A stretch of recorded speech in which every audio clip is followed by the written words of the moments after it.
पवित्र श्रीमद् भागवत गीता, पवित्र चारों वेद, पवित्र कुरान शरीफ, पवित्र बाइबल, पवित्र गुरु ग्रंथ साहिब, पवित्र कबीर साहिब की वाणी में छुपे हुए गूढ़ रहस्य अर्थात तत्व को जानने के लिए कृपया अवश्य सुनिए जगत गुरु तत्वदर्शी संत रामपाल जी महाराज के मंगल प्रवचन। अब देखो पुण्यात्माओं, जिसने भगवान चाहिए, रामानंद जी बचपन से ही अनमैरिड 16 साल की उम्र में घर छोड़कर परमात्मा के लिए निकल गए थे। पहले कहीं कुछ मिला को नहीं, आप पर गुरु बन गए थे। फिर परमात्मा दयालु आकर उनको मिले, सचखंड दिखाया, अपनी सतीथि से परिचित कराया, फिर वो वापस आए। अब वो 140-50 साल के हो गए थे और मृत्यु उसका प्रारब्ध इतना ही था। मालिक ने बता दिया था कि आपका जीवन नहीं था आगे और आपका मोक्ष अभी होना नहीं था, इसलिए मैंने तो आपकी आयु बढ़ाई है अब, और भक्ति कर ले और नफरत छोड़ दे गुरुदेव। तभी खड़ा होकर के सिकंदर लोधी को सीने से लगा लिया रामानंद ने उस मुसलमान को और कहा, बेटा मैं तो दुर्बुद्धि जीव था, मेरी आंख खोल दी, आज मैं मर जाता, मोक्ष भक्ति योग्य हुआ नहीं था और कल न मैं पशु बन जाता। परमात्मा ने कहा कि रामानंद जी, आज आप ब्राह्मण हो, हमारे संस्कार बहुत पिछले युगों युगों से मिले जुले हैं, अगला जन्म अनुमान आपका मुसलमान के घर जन्म हो जा, फिर आप हिंदुओं से नफरत करोगे। इस तरह के प्रवचन सुनकर रामानंद जी की आत्मा साफ होगी, गदगद हो गया और सिकंदर लोधी को सीने से लगा लिया और कहा, बेटा मेरे से गलती होगी, माफ करना, मैं दुर्बुद्धि जीव था, ये परमात्मा मिल गए मुझे, इन्होंने मेरा सारा अंधेरा हटा दिया। उसके बाद रामानंद जी ने किसी से नफरत नहीं की। परमात्मा कहते हैं, जब तक हमारे हृदय में इस तरह के भी खरपतवार ये भरे पड़े हैं तो भी हम मोक्ष अधिकारी नहीं। तो पुण्यात्मा, सतगुरु जो चाहे सो कर ही, 14 कोट दूत जम डर ही, ऊत भूत जम त्रास निवारे, और चित्रगुप्त के कागज पाड़े। अब यहाँ पर बहुत से ऐसे भी व्यक्ति आते हैं जो सब जगह घूम लिए, प्रेत आत्मा पीछा ना छोड़ती, ऊत भूत होता है वो, और ये संस्कार होते हैं वो उनके।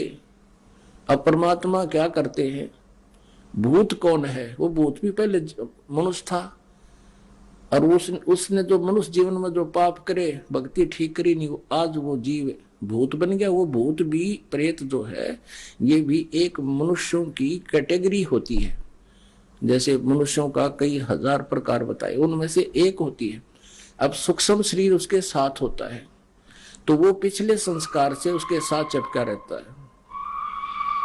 अनोखी नो बात सब आई के सत्य है, बिल्कुल नो कहा ऐसा ही है। अब परमात्मा के यहाँ दरबार में आने से परमात्मा उनके भी संस्कार अलग अलग कर देता है। सभी प्राणी उसी आत्मा के, परमात्मा के हैं, चाहे कोई पितर है, कोई प्रेत है, कोई देव है, दानव है, जीव है, चींटी है, सबका उद्धार चाहता है वो। तो परमात्मा कहते हैं, सतगुरु जो चाहे सो कर ही, 14 कोट जम के दूत उस परमात्मा से डरते हैं और ऊत भूत जम त्रास निवारे, और चित्रगुप्त के कागज पाड़े। अब चित्रगुप्त के कागज पाड़ना, मासा घटे ना चल बधाए, विध ना लिखे जो लेख, और सच्चा सतगुरु मेट गए ऊपर मार दे मेघ। वो सच्चे सतगुरु पूर्ण परमात्मा कबीर जी अपनी प्यारी आत्मा का दुख भी दूर करें। जैसे सिकंदर लोधी के प्रारब्ध के अंदर वो पाप कर्म के कारण उनके प्रारब्ध में लिखा हुआ था, उसके जीवन में लिखा हुआ था, उसको कोई काटनिया नहीं था। ना ब्रह्मा जी काट सकते, ना विष्णु जी काट सकते, ना शिव जी काट सकते, ना ब्रह्म ना पर ब्रह्म, केवल परम अक्षर ब्रह्म। कबीर देव ही हमारे जो प्रारब्ध के अंदर पाप कर्म के कारण कोई आपत्ति आनी होती है उसको भी नाश कर सकते हैं और हमारी आयु भी बढ़ा सकते हैं। सच्चा सतगुरु मिटाकर आपकी आयु का, मैं कहते हैं उसको परमानेंट बढ़ा दे, फिर उसने कोई नहीं मार सकता, वहां तक दे नियम में ठीक रहेगा तय, और ऊपर मार दे मेघ, यानी एक्सटेंड कर देगा, उसने कोई छेड़ दिया नहीं फिर जब तक आप मर्यादा में रहोगे। तो इस प्रकार कहते हैं, सतगुरु के दरबार में कमी काहे की ना, अंसा मोद नहीं पावता से तेरी चूक चाकरी में। अगर आपको कोई लाभ नहीं हो रहा है तो अपनी त्रुटि देखे, भाई मेरे से कोई गलती तो नहीं बन गई, साधना में कोई कमी तो नहीं है। फिर देखो अपनी त्रुटि ठीक करके और मर्यादा में रहते हुए साधना करो भगवान की, फिर देखना उस परमात्मा की कृपा। पुण्यात्माओं, आप सच्चे दिल से लग जाओ एक बार। कारण क्या होता है, यहाँ लेट लाभ जिसको मिलता है, जिसको देर से लाभ प्रारंभ होता है भगवान के दरबार में, उसका एक कारण होता है। एक तो ये कारण होता है कि उसका विश्वास ना होता है यहाँ का, और दूसरा कारण ये होता है कि हम मर्यादाहीन हो जाते हैं। यहां से हम नाम सुनकर, नाम लेकर गए, किसी ने बहका दिया कि वहां जाते ठीक होगा, तो आप ये सोचते हो चलो वहां चल लेते हैं, तो यहाँ का लाभ समाप्त हो गया, आपका नाम खंड हो गया। जैसे हम कनेक्शन लेते हैं बिजली का और वो कनेक्शन कट गया किसी कारण से, तो उस बिजली से जो लाभ होना था वो बंद हो गया आपका। तो फिर बेसिक बटन दाबते रहियो, स्विच ऑन करते रहियो, कोई लाभ नहीं होगा। फिर मंत्र भी करते रहना, जिसका नाम खंड हो जाता है, परमात्मा का पावर का कनेक्शन कट गया। तो ऐसे हम लेट हो जाते हैं। यहां नाम उस समय ले जब आपका पूरा विश्वास हो जाए, ज्ञान अच्छी तरह समझे, और फिर आन उपासना नहीं करे। परमात्मा कहते हैं 100 वर्ष सतगुरु पूजा, एक दिन आन उपासी, वो अपराधी आत्मा फिर पड़े काल की फांसी। इस परमात्मा के नाम पर लगने के बाद अन्य उपासना नहीं करनी, फिर आपने केवल यही मंत्र करने, जो मर्यादा बता दी, आखिरी सांस तक निभाओ, और कुछ ही दिनों में देखना रिजल्ट इस परम पिता परमात्मा का। आप सोच नहीं सकते वो सुख देगा आपको, क्योंकि समर्थ शक्ति है। बोलो सतगुरुदेव सत साई। परम पिता परमात्मा पूर्ण ब्रह्म, सारी सृष्टि के रचनहार, कुल मालिक कबीर परमेश्वर जी, ये हम सभी आत्माओं के परम पिता हैं, हमारे जनक हैं, यही हमारे हमदर्द हैं। हम सभी यहाँ काल के लोक में रह रहे हैं, जो स्वयं गीता जी अध्याय नंबर 11 के श्लोक नंबर 32 में श्री कृष्ण जी के शरीर में प्रवेश करके बोल रहा है कि मैं काल हूं और सभी लोगों का नाश करने के लिए अब प्रवृत्त हुआ हूं, अब प्रकट हुआ हूं। पुण्यात्माओं, जहां का भगवान खुद नूका मैं इन सबको खाऊंगा, देवताओं को भी खा रहा है, ऋषियों को भी खा रहा है, और उसी की स्तुति भी कर रहे हैं, हमें बख्श दो, हम पर रहम करो, मंगल हो मंगल हो। तो जिसमें इतना रहम नहीं, वो भगवान कैसे हो सकता है? जहां जिस लोक में जिस स्थान पर हिंसा होती हो, यानी जीव की मृत्यु हिंसा ही है। ये कोई जवान मर रहा है, कोई वृद्ध मर रहा है, कोई बेटी कोई बेटा, अक्षेत्र के अक्षेत्र नष्ट हो जाती है। और यहां हम सुख की खोज कर रहे हैं। हम बिल्कुल बालक हैं, हम नादान बुद्धि के प्राणी हैं। तत्व ज्ञान के अभाव से हम ज्ञान नेत्रहीन हैं। हम उस वस्तु की खोज कर रहे हैं जो इस 21 ब्रह्मांड में नहीं है। वो सुख जहां मृत्यु ना हो और जहां पर कोई आपत्ति, किसी प्रकार की प्राकृतिक आपदा ना हो, जहां किसी वस्तु का अभाव ना हो, किसी पदार्थ का अभाव ना हो, कोई कष्ट प्राणी को ना हो,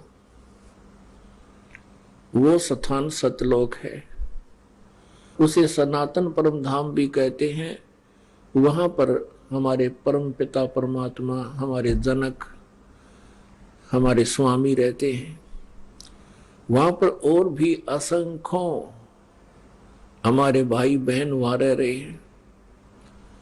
हम कर्महीन इस काल के ऊपर आसक्त होकर हम फूटे भागों वाले इसके साथ आ गए। जब हम वहां से आए, हमारे अंदर विशेष दया थी, भक्ति भाव था, और हम बहुत पुण्यों से युक्त थे। बहुत हमारे साथ भक्ति की शक्ति थी। हमसे कैसी गलती बन गई। एक समय एक सड़क का निर्माण हो रहा था, सड़क का, रोड का, और वहां पर एक बहन अपने बच्चे को कपड़े में बांध के, जैसे पालना सा बना देते हैं, उस कपड़ा बांधकर कपड़े वाले उसमें लेटा रखा था और वहां मजदूरी कर रही थी, रो रही थी। जब वो रेस्ट किया उन्हें दोपहर में, उससे पूछा कि बेटी क्यों रो रही है बहन, क्या कारण है। उसने बताया कि मैं बहुत बड़े यानी अच्छे धनवान पिता की बेटी थी, और जिससे मैंने लव मैरिज कर ली, ये हमारे वहां नौकर था। मैं 18 साल की हो गई थी, लेकिन अकल में बालक थी। मेरा इससे संबंध हो गया। घर वालों ने बहुत मना किया, बहुत समझाया, बेटी बहुत दुख पाओगी तू, क्योंकि माता पिता को भविष्य का पता होता है, बालक अनजान होते हैं, भावुक होकर अपना जीवन नष्ट करने को तैयार हो जाते हैं। इनको कोई समझाने वाला हो कि तुमने शादी करवानी है तो शादी माता पिता के करे को नहीं, और वो सूझबूझ से करेंगे, तेरा भविष्य देख कर करेंगे, पर नहीं मानी। मैं अब इसके साथ घर वालों के पीछे से भाग गई। मैं काफी पैसा भी लेकर आई थी। इसने उस पैसे का दुरुपयोग किया, शराब पीने लग गया। जब तक पैसा रहा तो मेरे से ठीक बोलता रहा, जब वो पैसा समाप्त हुआ तो मेरी पिटाई भी करने लग गया, क्योंकि इसको डेली शराब पीने को चाहिए।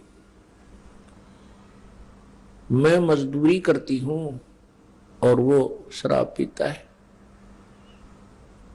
आज रो रही हूं, दिनों को मैं अपने पिता की बात को मान लेती, आज मेरे साथ ऐसा नहीं होता। तो पुण्यात्माओं, आज हम इसी स्थिति में हैं। हम अपने उस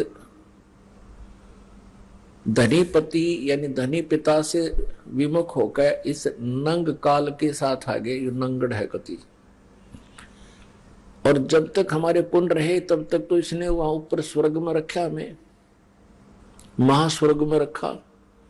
जब हमारे पैसे समाप्त हो गए, हमारे पुण्य अक्षीण हो गए, तो हमें यहां पटक दिया पृथ्वी पे, और अब हमें खा रहा है, हमें मार रहा है, हमारी दुर्गति कर रहा है। वो कितना दयालु है हमारा भगवान, जिससे हम विमुख होकर आए थे, क्योंकि हम उसके बच्चे हैं। माता पिता अपने बच्चों से आत्मा हटा नहीं सकता, चाहे कितना निकम्मा हो जाए। इसी आधार से वो परमपिता हमारे लिए यहां आता है, इस गंदे लोक में। परमेश्वर की वाणी में लिखा है कि 1,00,000 योजन तक जात है इस पृथ्वी की गंध, दुर्गंध। कहते हैं यहां से 1,00,000 योजन, 1 योजन में 12 किलोमीटर होता है लगभग, और 1,00,000 योजन यानी 12 लाख किलोमीटर की ऊंचाई तक, कहते हैं इस यहाँ के गंदे लोक की दुर्गंध वहां तक जाती है। ये इतना गंदा लोक है, और हम यहां पड़े हैं। इसलिए वो परमपिता अपने उस अनमोल स्थान को छोड़कर हमारे पीछे पीछे भटक रहे हैं, और यहां काल ने हमारे को यहां गुमराह कर रखा है, हमारे ऊपर नशा कर दिया। जैसे इसके 3 पुत्र हैं काल के, रजगुण ब्रह्मा जी, सतगुण विष्णु, तमगुण शिव जी। इन तीनों को एक एक गुण युक्त कर रखा है इसने। अब इन ब्रह्मा विष्णु महेश का भी कोई दोष नहीं, क्योंकि जैसे मिर्च का गुण जैसा है उसके अंदर से वैसा ही उसका प्रभाव दूसरे पर पड़ेगा। जैसे ये भगवान रहते हैं अपने लोकों में, ऊपर विष्णु लोक में विष्णु जी, शिव लोक में शिव जी और ब्रह्मा लोक में ब्रह्मा जी। लेकिन इनसे निकल रही जो तरंगे हैं, इनसे निकल रही जो रेंज है, उनके एक एक गुण की हम इस पृथ्वी पर बैठे प्राणियों को प्रभावित कर रही है। जैसे कोई छौंक लगता है सब्जी में मिर्चों का, तो साकार वस्तु रसोई में होती है, उसका निराकार प्रभाव दूसरे कमरों में बैठे हुए व्यक्तियों को भी प्रभावित करता है और उनको छींक आने लग जाती है, तो उनके बस की नहीं उन छींकों को रोक सके। ऐसे ही आज हमारी स्थिति है।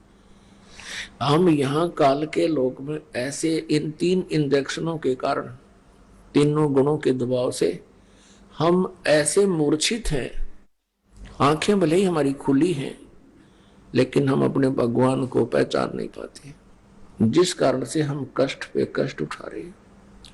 वो परमात्मा स्वयं आते हैं और हमारे एंटीबायोटिक टेबलेट देते हैं, ये सत्संग रूपी इंजेक्शन लगाते हैं, तब हमारे को कुछ होश आता है, फिर हमें तड़फ बढ़ती है उस परमात्मा के पाने की और उस सुख सागर स्थान पर जाने की, जहां जरा और मरण नहीं है, जहां पर जाने के पश्चात प्राणी फिर लौटकर संसार में नहीं आता है। हमारी इतनी वृत्ति खराब होगी, हम इतने रंग गए इस गंदे लोक में। एक दिन ये दास एक व्यक्ति को समझा रहा था सतलोक की महिमा और यहाँ का दो दुख। 2 घंटे सुनता रहा, जेंटलमैन दिखा था, एजुकेटेड आदमी। लेकिन एजुकेशन अलग चीज है, वो तो एक अक्षर ज्ञान है, और अच्छा आदमी है, जेंटलमैन है, वो भी एक अलग इशू है, अच्छी बात है। जब तक तत्व ज्ञान नहीं है, वो जेंटलमैन भी उस वस्तु को कैच नहीं कर सकता। उसको समझा रहा था कि सतलोक में जाने के बाद वह सुख ही सुख है, वहां कोई मृत्यु नहीं होती।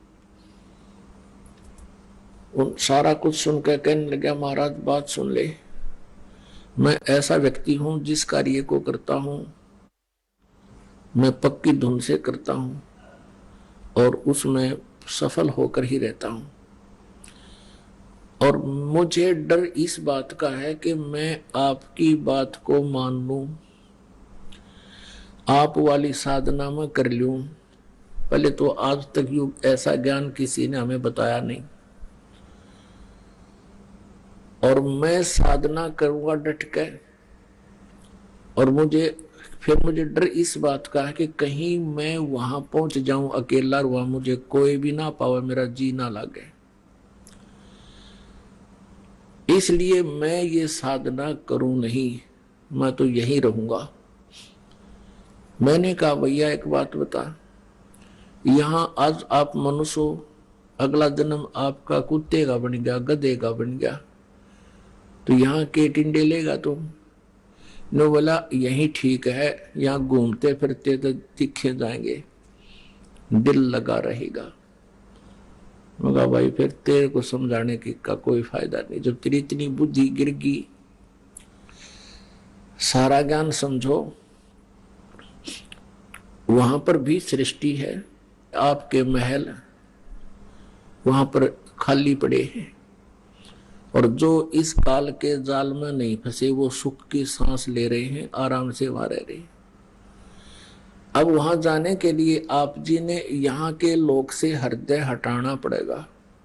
अंदर में जगह रहनी नहीं चाहिए इस लोक की, जब तुम सतलोक जा पाओगे।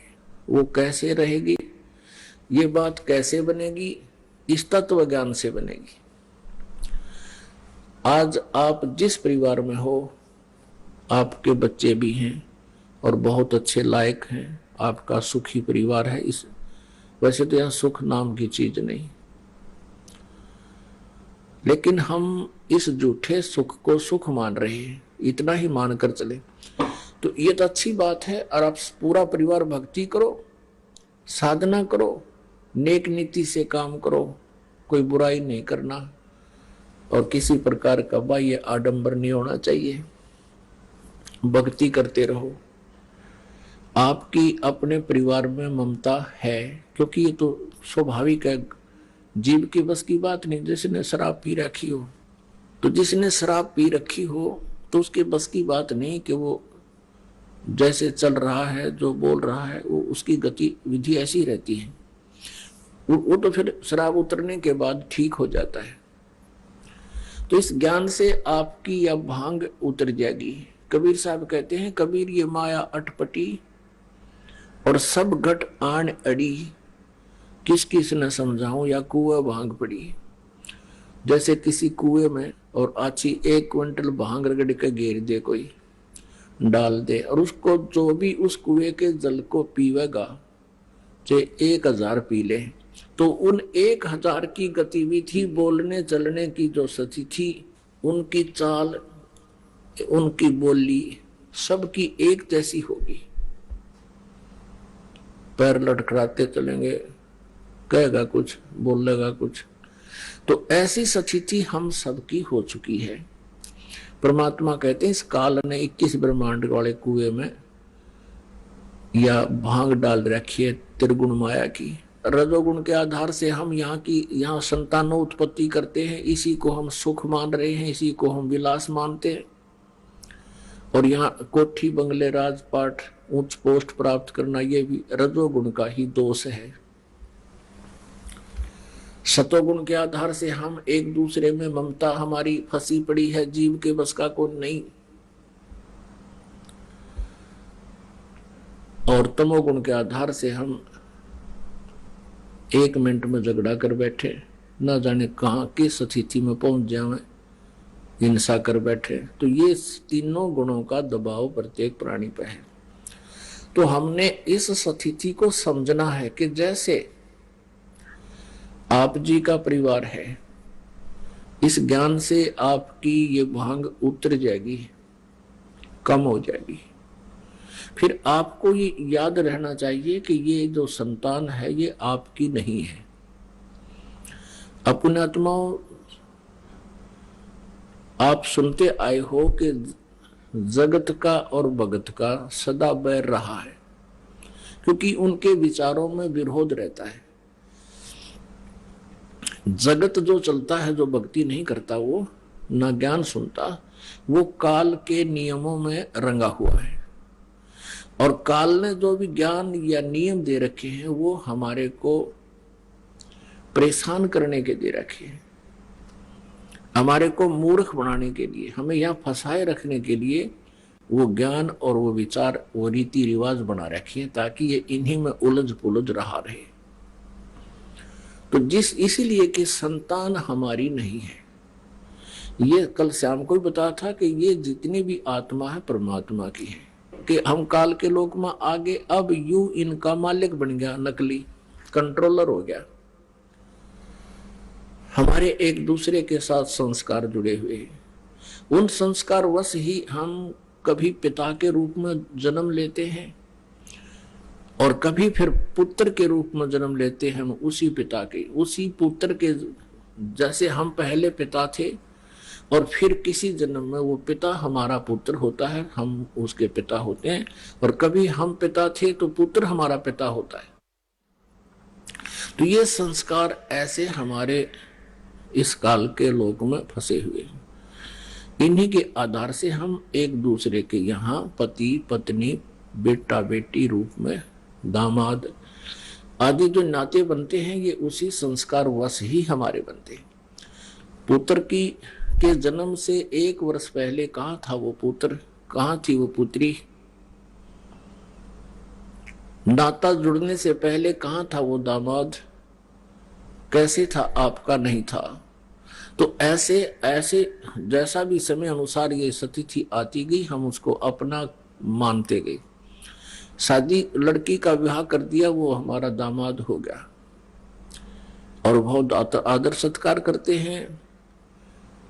फिर कल न किसी कारणवश वो नाता विच्छेद हो जाता है, तो फिर हम उसको किस संज्ञा से बात करते हैं? एक बहन कहने लगी एक दूसरी बहन से, उसको पता नहीं था वो दूसरे गांव से आई थी, जैसे गांव की लड़की दूसरी गांव में विवाह रखी हो। उसको इतना पता था कि इनकी लड़की का विवाह हो गया, लेकिन उसके विच्छेद का पता नहीं था कि वो तलाक हो चुकी है। और उसका पति उसने देखा शहर में, वो अपने घर आई, उसने अपनी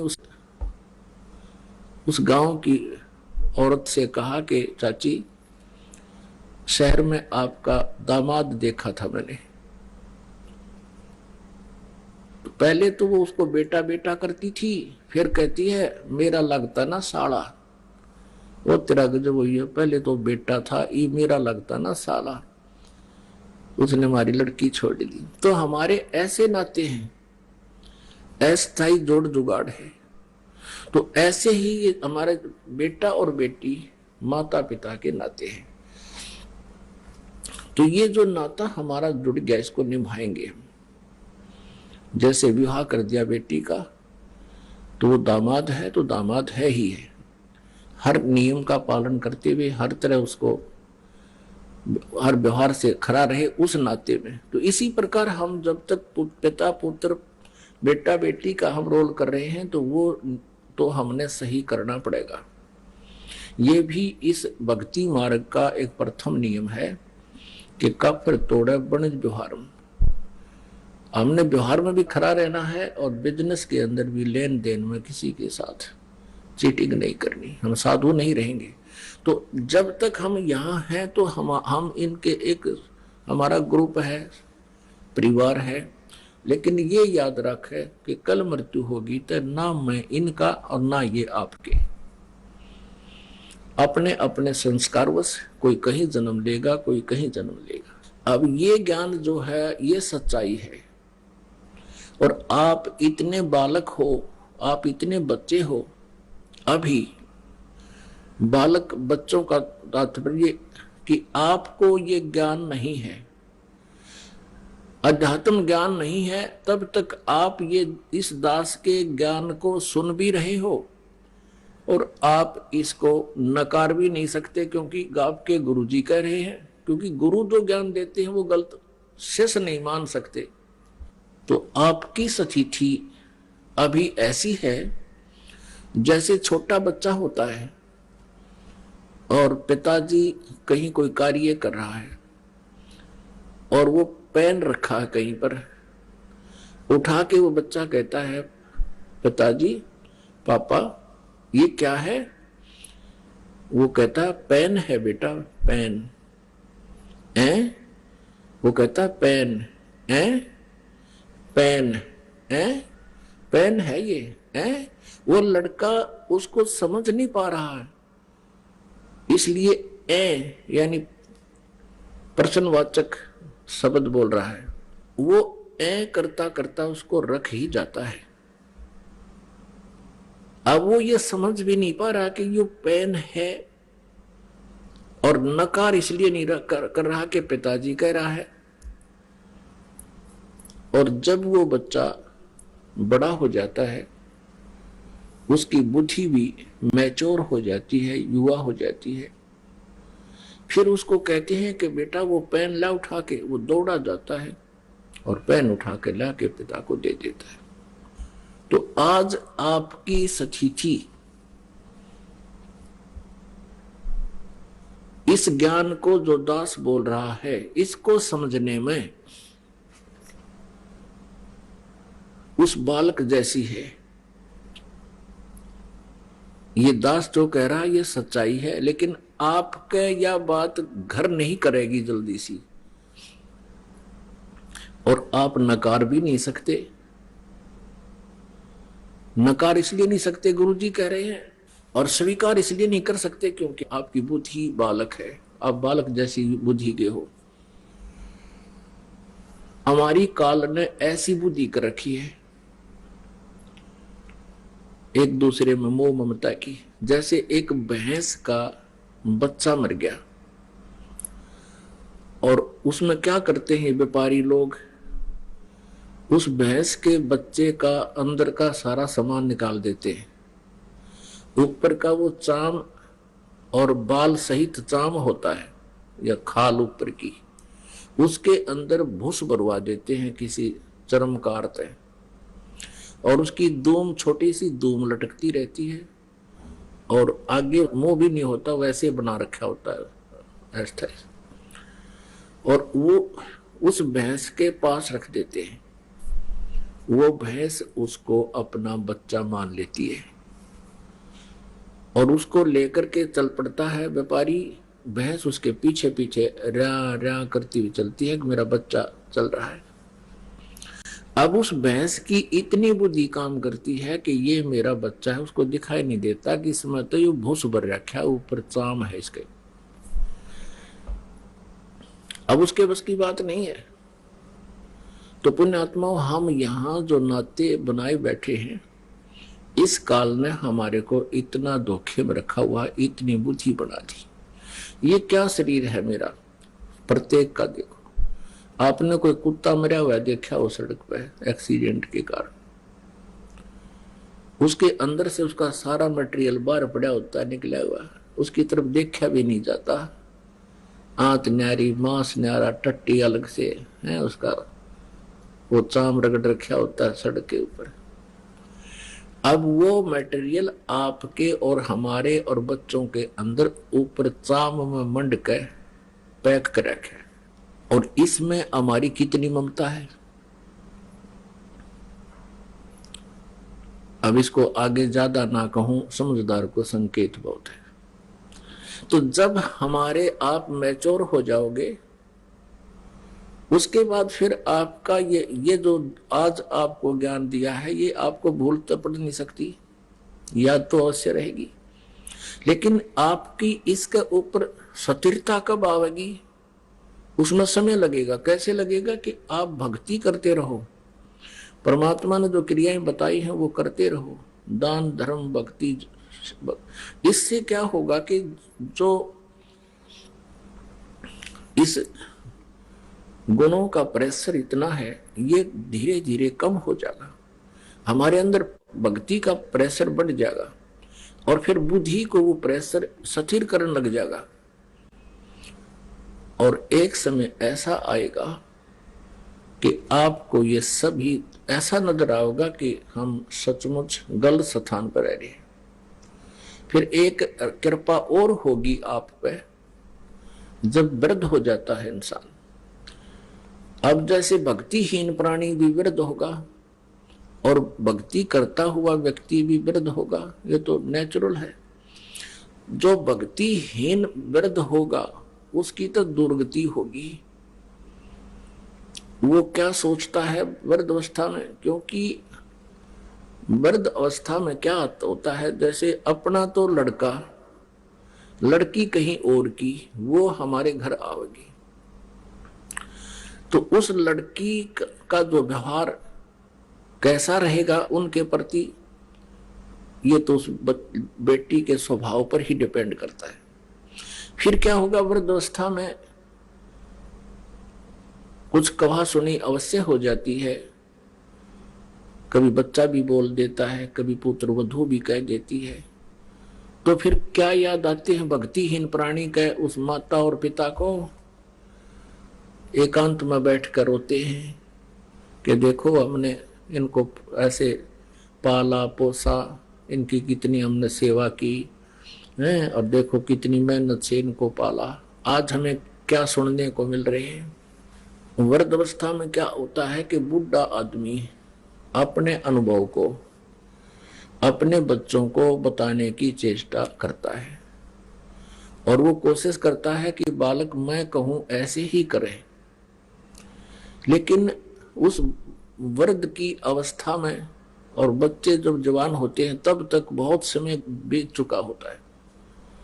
तो बच्चे अपने समय के अनुसार बाहर के समाज को देखते हुए अपने कर्म क्रियाओं को करते हैं, जो उस बुजुर्ग को, पिता को गंवारा नहीं होते, जिस कारण से वो बात बात पे उन्हें टोका टाकी रखे।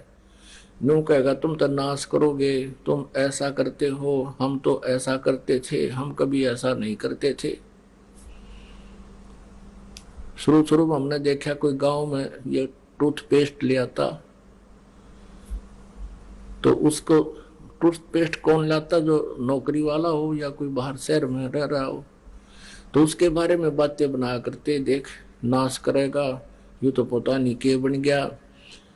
तो इस तरह की हमारी जो नेचुरल सोच होती है, इस तरह की सोच बनी ही रहती है। तो वो बुजुर्ग टोका टाकी अवश्य करता रहता है, जिस कारण से उन बच्चों में मन मुटाव सा बन ही जाता है कि पिताजी बार बार टोकते रहते हैं, हम कोई बालक थोड़ी रह गए हैं, शादीशुदा हो गए हैं, बाल बच्चे भी हो गए हैं। तो इस तरह का जो माहौल बिगड़ता है, वो भक्तिहीन प्राणी, ज्ञानहीन बूढ़ा, वृद्ध या जो है ना एक न्यारी खराबी करा करे, एक विशेष अशांति का कारण बनता है। एक समय क्या हुआ कि एक वृद्ध मृत्यु को प्राप्त हो रहा था और उसकी जुबान बंद हो गई। उसके बच्चे निकट आए, क्या हो गया पिताजी को? पिताजी कुछ ऐसे संकेत कर रहा था, ना हाथ हिल रहे थे, ना जीभ उठ रही थी, ऐसे संकेत कर रहा था। अब उन्होंने सोची कि पिताजी कुछ बताना चाहते हैं। उनको ये शंका होगी कि पिताजी कहीं धन दाब रखा है, धन यानी पैसा या सोना आभूषण दाब रखे हैं कि तो जमीन में।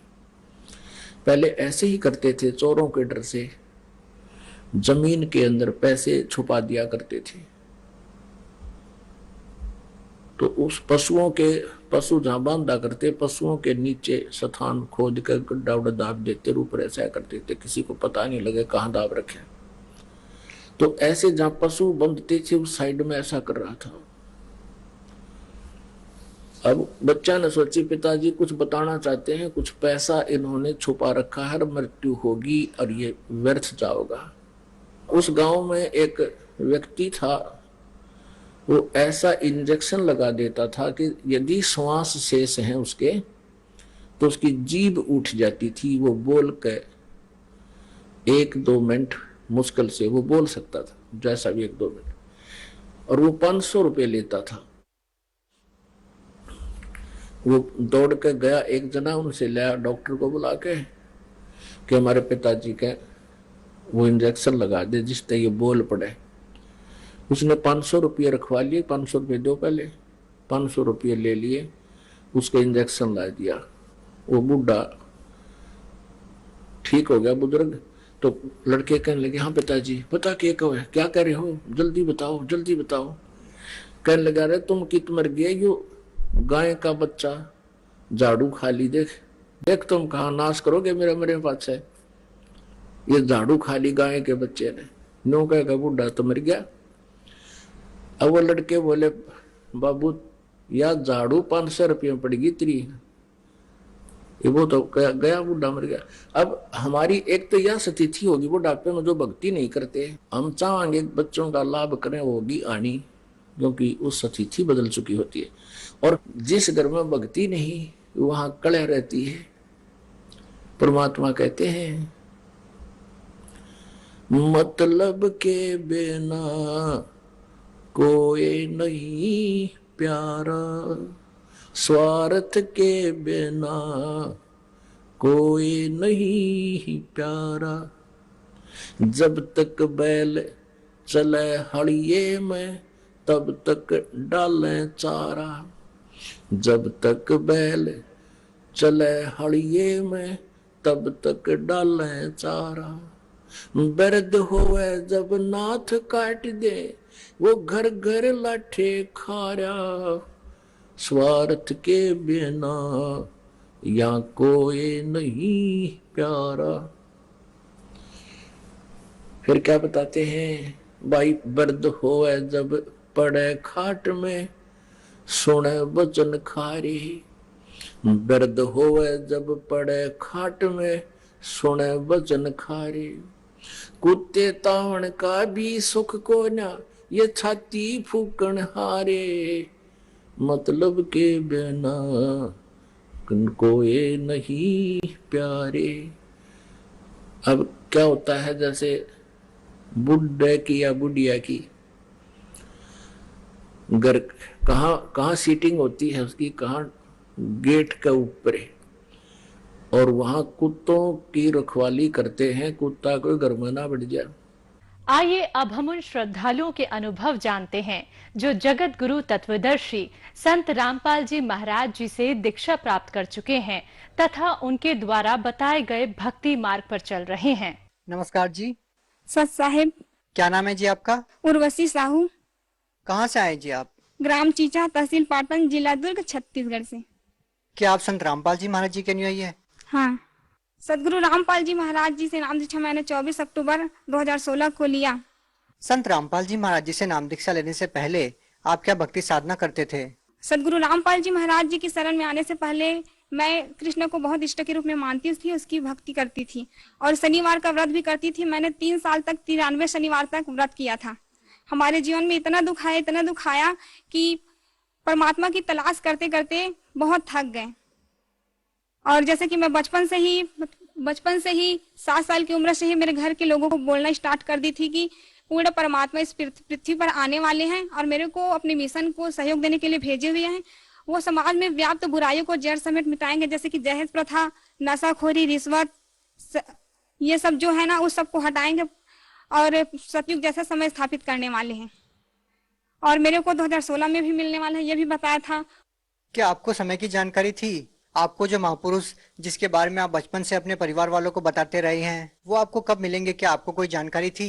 बस समय पता था और पूर्ण परमात्मा है ऐसा करके पता था। लेकिन हमारे हिंदू धर्म में व्याप्त जो गुरु है ना, वो लोग कृष्ण को ही पूर्ण परमात्मा समझते थे। तो मैं कृष्ण को ही पूर्ण परमात्मा समझकर उसकी भक्ति करने लगी।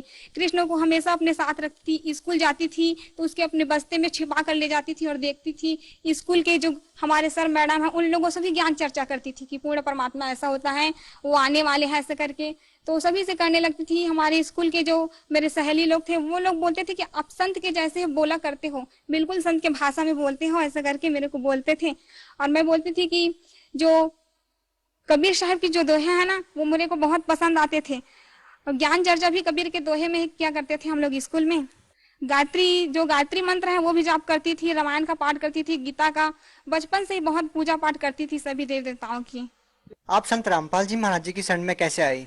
वो क्या है, संत रामपाल जी महाराज जी की शरण में सबसे पहले जब मेरा कॉलेज में एडमिशन नहीं हो रहा था तो मैं बहुत दुखी थी। उसके बाद कॉलेज से आई और वो साल मेरे से कम परसेंट वाले को दिए थे फॉर्म, लेकिन मेरे को नहीं दे रहे थे। तभी मैंने सोचा कि ये पूर्ण परमात्मा हो ही नहीं सकते कृष्ण।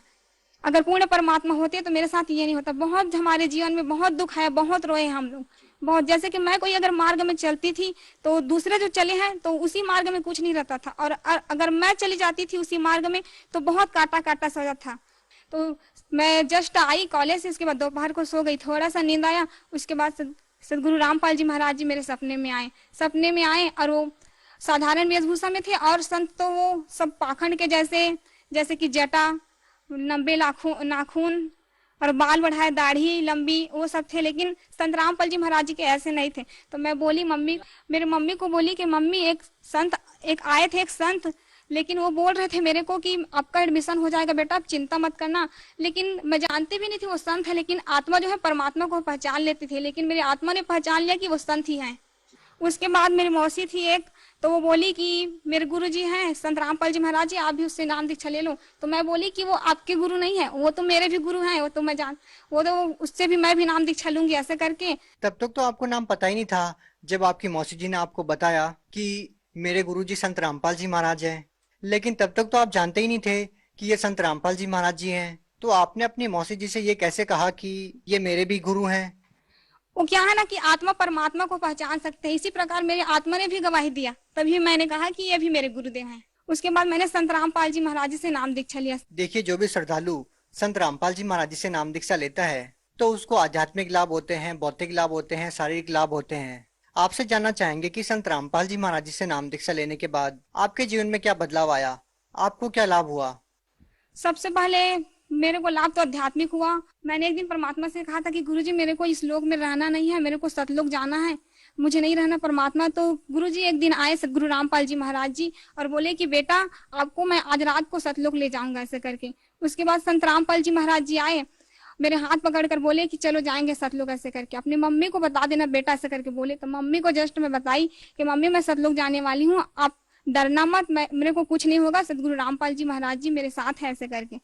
क्या उस टाइम पे आपके माता पिता ने या आपके घर वालों ने संत रामपाल जी महाराज जी से नाम दीक्षा ले रखी थी? जी हाँ, संत रामपाल जी महाराज जी से मेरे परिवार वालों ने, मेरी मम्मी ने भी नामदान लिया था। उसके बाद क्या होता है?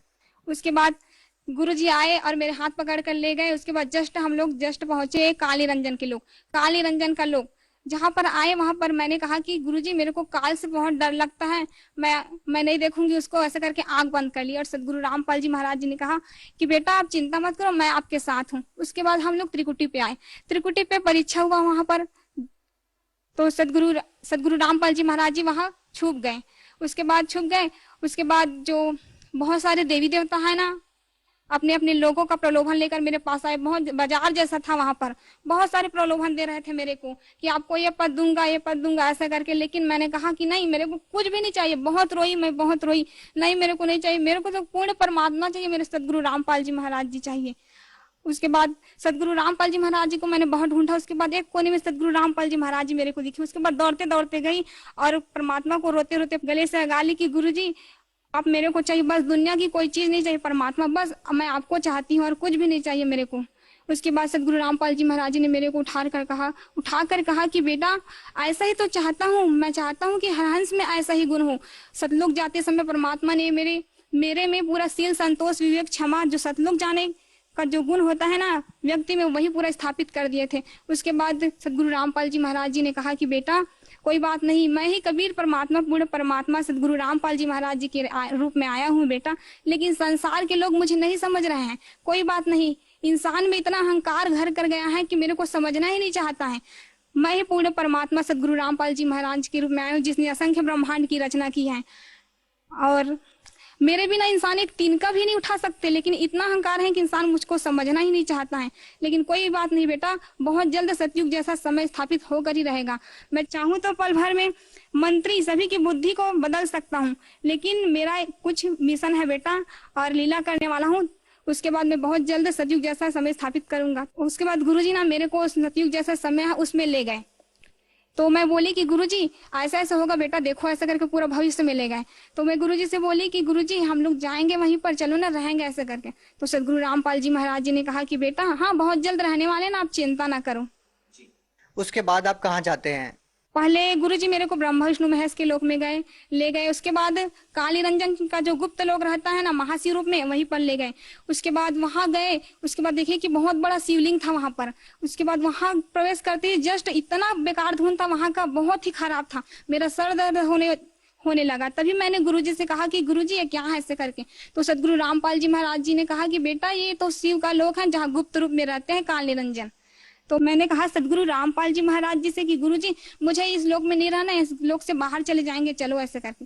तो सदगुरु रामपाल जी महाराज जी वहां से बाहर लेकर आए। तो जब भी उस लोक का याद आता है ना, तो वो धुन आते ही बहुत सिर दर्द होने लगता है, बहुत ही बेकार है उस लोक का धुन। उसके बाद हम लोग नर्क लोक में देखे। नर्क लोक में ना काली रंजन तपस्या में सभी जीवों को भूर रहे थे, गर्म तेल डाल रहे थे, बहुत गर्म खंभे पे बांधकर सभी जीवों को उसका जो बुरे कर्म का फल दे रहे थे। और सदगुरु रामपाल जी महाराज ने कहा कि देखो बेटा ये लोग मेरे भक्ति नहीं किए, इसीलिए तो इसका ये हाल है, लेकिन अगर मेरे को ये अभी भी मेरे को पुकारेंगे तो मैं तुरंत दौड़ा चलाऊंगा। परमात्मा वहीं पर थे, मैं देखी। उसके बाद मैंने कहा कि सदगुरु रामपाल जी महाराज जी ये लोग तो अपना मनुष्य जीवन ही बेकार कर गए, परमात्मा आपको नहीं पहचाने ऐसे कर। तो परमात्मा बोले कि कोई बात नहीं बेटा, धीरे धीरे सभी समझ जाएंगे मेरे को ऐसे करके। उसके बाद कहाँ जाते हैं आप? उसके बाद हम लोग अंदर प्रवेश किया तो पूर्ण अंदर कहाँ? सतलोक के अंदर प्रवेश किया। उसके बाद सदगुरु रामपाल जी महाराज जी ने गरीबदास जी, स्वामी राम देवानंद जी महाराज और दादूदास जितने भी गए थे सतलोक, सभी संतों से मिलाया। वहां पर सत्संग के परमात्मा, इतना शांति, इतना बहुत अच्छा वातावरण था वहां का। यहाँ तो बिल्कुल भी नहीं है, बिल्कुल भी यहाँ यहाँ कुछ भी नहीं है वैसे, वहाँ बहुत ही अच्छा वातावरण था। और क्या देखते हैं आप सतलोक में? अक्सर संत रामपाल जी महाराज जी के अनुयायी से बात होती है हमारी, जो सतलोक में जाकर के सतलोक का वर्णन करते हैं। आपने सतलोक में क्या क्या देखा? मैंने सतलोक में वहाँ पर बहुत सारे जो है जीव आत्माएं थी सतलोक में, उन लोगों से मिला। सतगुरु रामपाल जी महाराज जी ने कहा कि बेटा आपको कुछ खाना ऐसे करके, तो मैं बोली कि नहीं गुरुजी मेरे को कुछ भी नहीं चाहिए, बस आप मेरे साथ रहना हमेशा, ऐसे करके बोली। उसके बाद वहाँ जो ना सेब संतरे वहाँ के पेड़ इतने लतफत थे, मैं देखकर बोली कि जमीन को टच करने वाले भी थे, तो बोली कि यहाँ का तो फल तो खराब होगा जमीन से टच हुआ है तो, ऐसा करके। तो वहाँ के हंस लोग जो थे वो लोग बोले कि नहीं ऐसा नहीं होता, सतलोक में कोई भी चीज खराब नहीं होता, ऐसा करके बोले। उसके बाद आप क्या देखते हैं और क्या वर्णन करना चाहेंगे आप? वहाँ पर हमने दूधों की नदियाँ देखी, बहुत अच्छे गार्डन थे, यहाँ ऐसा है ही नहीं। अच्छा देखिए, हम इस संसार में देखते हैं कि बहुत सारे जीव जंतु हैं जो तड़प रहे हैं, बहुत सारी ऐसी चीजें देखते हैं, आपसी लड़ाई देखते हैं, आपसी राग द्वेष देखते हैं, किसी की बड़ी बिल्डिंग देखते हैं, किसी की छोटी बिल्डिंग देखते हैं। इस प्रकार की बातें भी क्या आपको सतलोक में देखने को मिली? नहीं ऐसा नहीं, वहाँ सभी समान दृष्टिकोण से हैं। देखिए, आपने अपनी माता जी को बताया कि संत रामपाल जी महाराज मुझे सतलोक लेके जाएंगे, आप चिंता मत करना। कितने दिन तक आप इन लोगों की सैर करते रहते हैं और कब आप अपने शरीर में आते हैं? इसके दौरान भी आपने कुछ देखा हो तो आप हमें बताइए। उसके बाद जब मैं सतलोक चली गई थी तो मेरे घर के लोग बोलते थे मेरे मम्मी को कि ये क्या हो गया, ये कुछ भी नहीं कर रही है, बोल भी नहीं रही है, हम लोगों से बात नहीं कर रही, क्या हो गया इसको भूत प्रेत पकड़ लिए हैं क्या, ऐसे करके बोलती थी। जो जगत थे ना आधे लोग, वो लोग बोलते थे। तो मेरी मम्मी बोली कि नहीं, सतगुरु रामपाल जी महाराज जी इसको सतलोक लेकर गए हैं, आप लोग चिंता मत करना, ऐसे करके। कितने दिन तक आपका शरीर पड़ा रहा ऐसे? 3 दिनों के लिए ले गए थे मेरे को सतलोक। क्या 3 दिन तक आपका शरीर अचेत पड़ा रहा आपके घर पे? मेरा शरीर अचेत पड़ा था और सतगुरु रामपाल जी महाराज जी मेरी आत्मा को सतलोक लेकर गए थे। उसके बाद जब आप अपने शरीर में पुनः आते हैं तो उसके बाद क्या मतलब किस नजर से लोग आपको देखते हैं और क्या रिएक्ट आपका होता है? आपके परिवार वाले आपसे क्या बात करते हैं? उसके बाद मेरे परिवार वाले बात करते हैं कि क्या हो गया था तेरे को, ऐसे करके बोलते थे। जो पिछले घर में जो भी घटना हुआ था वो सब बोलते हैं। तो मैं बोलती थी कि मेरे को नहीं पता ये सब क्या क्या बोल रहे हो, मुझे नहीं रहना इस लोक में, मुझे जाना है मेरे लोक में जहाँ से मैं आई हूँ, मुझे रहना ही नहीं, करके बहुत रोती थी। मेरी मम्मी बोलती थी कि क्या हो गया है, अरे सतलोक गई थी ना इसीलिए सब हो रहा है। वहाँ पूर्ण परमात्मा सतगुरु रामपाल जी महाराज जी को ले गए थे, यहाँ कुछ भी नहीं है, ये काल का बहुत बड़ा खेल है। कितनी अचरज वाली बात है बहन जी कि लोग नहीं विश्वास कर पाते इस बात पे कि मरने के बाद कुछ ऐसी चीजें हैं जो आप बता रही हैं, लेकिन संत रामपाल जी महाराज जी के अनुयायी एक ही बात बोलते हैं जो आपने बताई।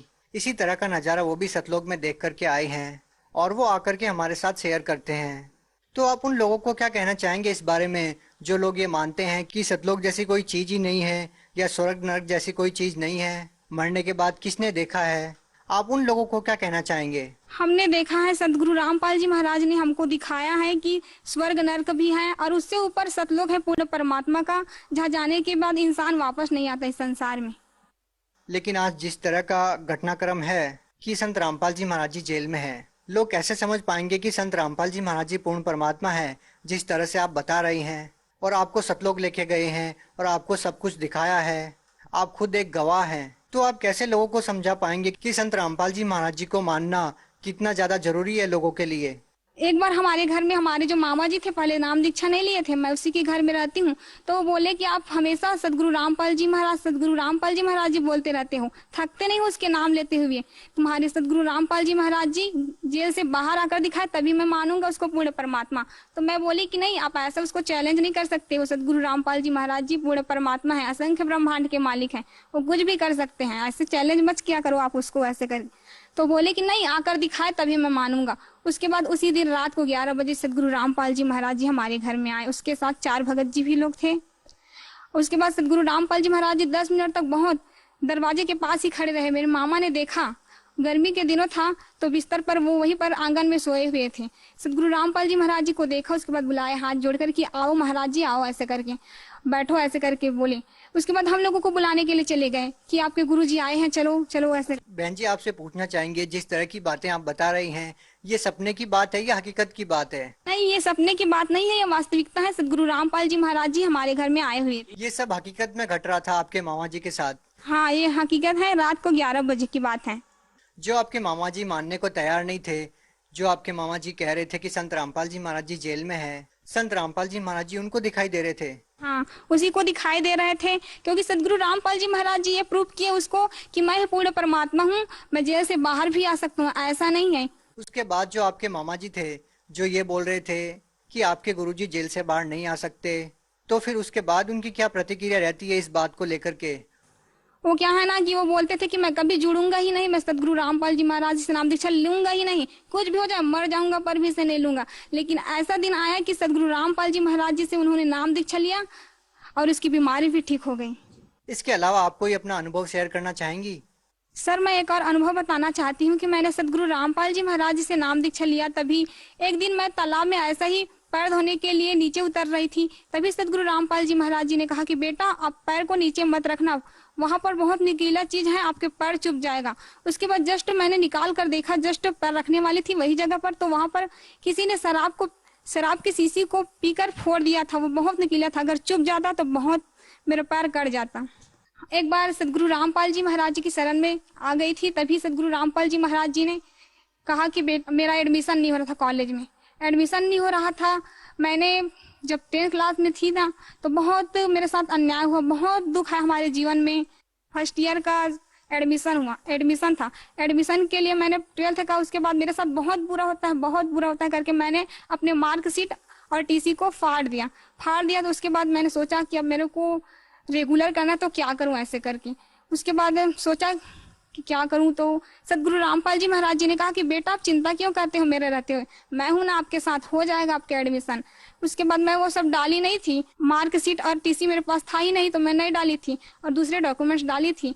तो वहां मैडम के पास गई जस्ट एडमिशन के लिए, तो उन्होंने मेरा फॉर्म देखा, बहुत ही चेक किया स्ट्रिक्ट। तो क्या हुआ कि सदगुरु रामपाल जी महाराज जी की दया से उसे पता ही नहीं चला कि मेरे में टीसी और मार्कशीट तो है ही नहीं। उसके बाद मेरे बाद जस्ट मेरी सहेली थी, वो गई, तो उसका जो एक टीसी नहीं डाली थी उसके लिए उसको रिजेक्ट कर दिए। तो सदगुरु रामपाल जी महाराज जी की शरण में आने के बाद मुझे बहुत सारे लाभ हुए, एक क्या कहूँ, बहुत सारे। हमेशा प्रतिदिन सदगुरु रामपाल जी महाराज जी कुछ न कुछ लाभ करते ही रहते हैं। देखिए सर, एक बार मैं सतनाम का जाप कर रही थी छत में, तो मैंने सदगुरु रामपाल जी महाराज जी से कहा कि गुरुदेव हम लोग जो जाप कर रहे हैं वो कैसे जाता होगा, किसके लोक में, ऐसे करके। तो सदगुरु रामपाल जी महाराज जी आए और बोले कि बेटा देखो ऐसे हमारे ब्रह्मांड करके एक बिंदु सा आया, चांदी सा, उसके बाद पूरा फैल गया पूरा आसमान में। वायु निराकार है, हम देख नहीं सकते हैं ना, आभास बस कर सकते हैं उसको, लेकिन वायु की पूरा प्रकृति को दिखाया। उसके बाद दिखाया पूरा ब्रह्मांड को खोल दिया, पूरे ब्रह्मांड को खोला तो दिखाया कि देखो ये सबका लोक है, ऐसे जाता है, जिसका ब्रह्मांड है उसी के लोक में ऐसे जो जाप करते हैं। बहन जी, भगत समाज को क्या संदेश देना चाहते हैं? संदेश तो मैं कुछ दे नहीं सकती, बस प्रार्थना यही है कि सभी भगत समाज से सदगुरु रामपाल जी महाराज जी के रूप में कबीर परमात्मा आए हुए हैं। सदगुरु रामपाल जी महाराज जी ही विश्व में शास्त्र अनुकूल साधना बता रहे हैं, जिससे हमारा कंप्लीट मोक्ष होगा। अतः सदगुरु रामपाल जी महाराज जी से नाम दीक्षा लेकर अपना जन्म मरण का दीर्घ रोग कटवाए। मैंने बहुत सारी चीजें देखी हैं जो मरने के बाद भक्तों के साथ और जगत सभी के साथ होने वाला। अतः आप सदगुरु रामपाल जी महाराज जी से नाम दीक्षा लेंगे, तभी आपका ये जन्म मरण का जो दीर्घ रोग है वो कटेगा। मेरा जगत के सभी भाई बहनों से निवेदन है कि सदगुरु रामपाल जी महाराज जी से नाम दीक्षा लेकर अपना जीवन सफल करें। जी धन्यवाद।